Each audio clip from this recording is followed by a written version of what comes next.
Hey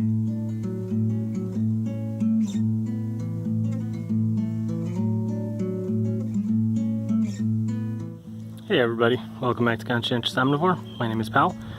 Back again here in the garden today. Just wanted to show you guys, this was the blueberry that I got from my brother last year and never got to plant it. It stayed in its little pot, and unfortunately I think when I brought it inside the garage it was too dry and too warm and it just completely died out. So I had planted this anyway in the hopes that it would kind of throw out some new shoots or something and maybe it was still alive, but I would say now at the end of May it's pretty safe to say that this thing is dead. So sorry about that. And I did buy two new blueberry bushes. They're a different variety. Well, they're both the same, but different to this one, I mean. And this one you can see has a lot of fruit already on it. So that should hopefully ripen. Maybe we'll get to enjoy it, or maybe the birds will, who knows. In either case, I'm going to plant these here because I'm near the big pine trees at the front of our property, and this should be good hopefully for them because I do believe they like acidic soil usually. So I'm just going to plant them kind of maybe, you know, about 3 feet apart or something like that near here, and then I'll put some more mulch on here. I had to clean out the grass and weeds a little bit. You know, the mulch wasn't placed over cardboard over here, so a lot of the grass just grew through, and this was pretty light anyway. I need to put more mulch later. So yeah, let's get these planted. Okay, so those are planted. I only put a little bit of mulch because I don't have much left and I still want to plant some other stuff, but I think that should be good for now. And yeah, I want to talk a little bit about, you know, something I haven't talked about in a while, but I've talked about many times before, is this idea of creating a food forest. I want to talk about the idea of perennials versus annuals.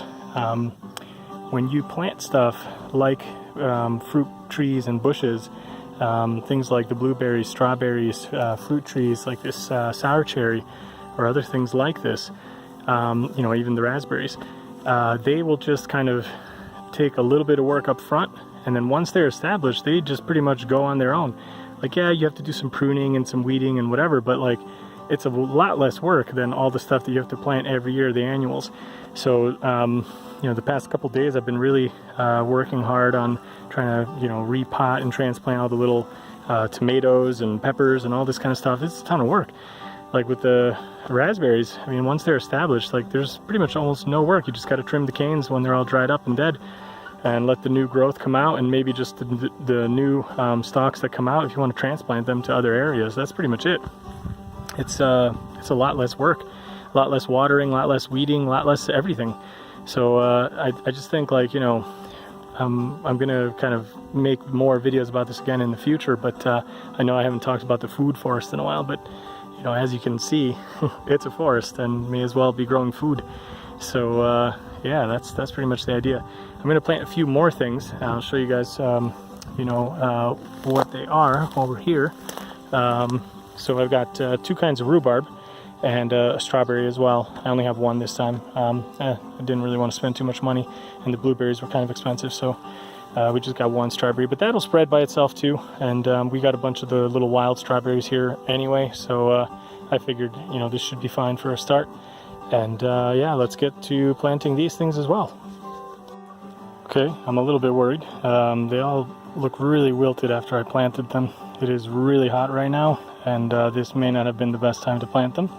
So maybe a note for myself for later, or anybody else watching, don't plant rhubarb in the middle of the hottest part of the day. So hopefully they'll come back, you know, to their righteous selves, but we'll see. I watered them now. I know that's probably not good either, because you're not supposed to water stuff in the hottest part of the day, but they just looked so bad, I figured they really needed some water.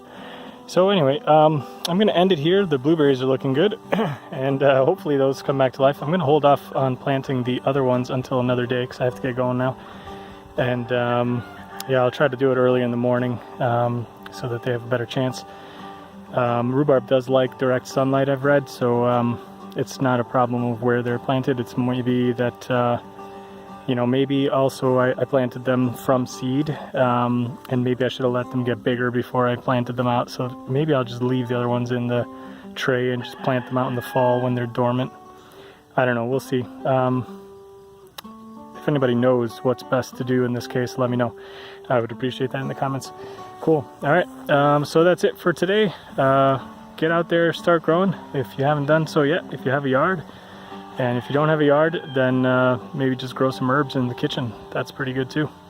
So yeah, thanks everybody for watching. See you in the next one. Bye.